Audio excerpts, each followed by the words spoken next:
at the CONy, the heart of the meeting is to find what are the main controversies in neurology and debate them. This has an educational component, because by highlighting the different and controversial aspects, this helps people think and become aware of what are the big questions. And this is true in many fields of neurology. That's why the meeting is so broad. In the context of neurodegeneration, there's some major issues, like, for example, asking whether Alzheimer's disease or Parkinson's disease are a disease.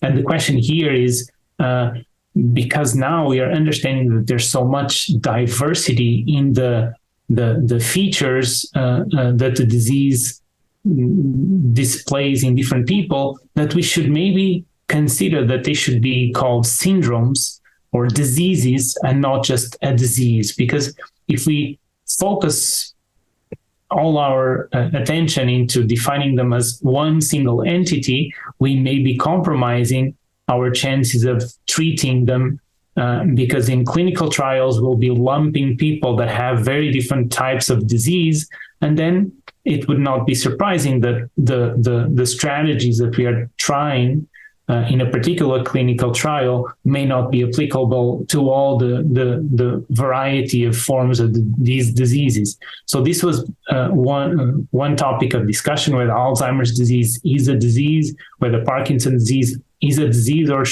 whether we should consider them syndromes. So that was an important debate. Of course, we didn't solve the question. This question will continue. But I think in these fields, we are now moving forward towards having tools that will enable us to better define the disease in different people according to criteria that are emerging based on technological advances and our understanding of the underlying problem. So I think we'll see great progress in this field in the coming years. I moderated other sessions as well. And for example, one was whether we think that all young onset Parkinson's patients should undergo genetic testing. So these types of questions are more difficult because they bring in ethical considerations that are not just based on the science. So here, of course, one needs to understand the scientific background and why we may now be at a stage where the technology enables to test people for their genes and to try to identify things that or genetic alterations that could be related to an increased risk of Parkinson's. But then we know that the penetrance of these genetic alterations is not complete. So how correct is it to go and just try to test people genetically if then we cannot tell them for sure that they will get the disease? If it's just a risk factor, is it fair to put people in this situation where, yeah, they know that they may carry a mutation that could increase their risk of developing the disease by X%, but then we cannot guarantee that they will get the disease.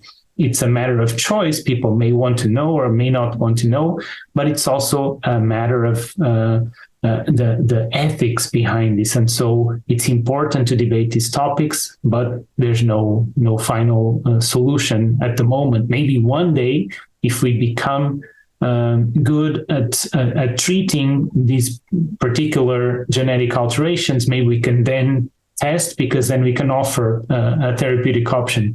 What we can do at the moment is to advise people to take care and to reduce the risk associated with environmental or behavioral or certain behaviors. And so we know now that by telling people to exercise more, to eat properly, to sleep properly, that these are all things that are within our reach. We can incorporate them in our daily lives and try to reduce the risk by adapting and adopting behaviors that are healthier.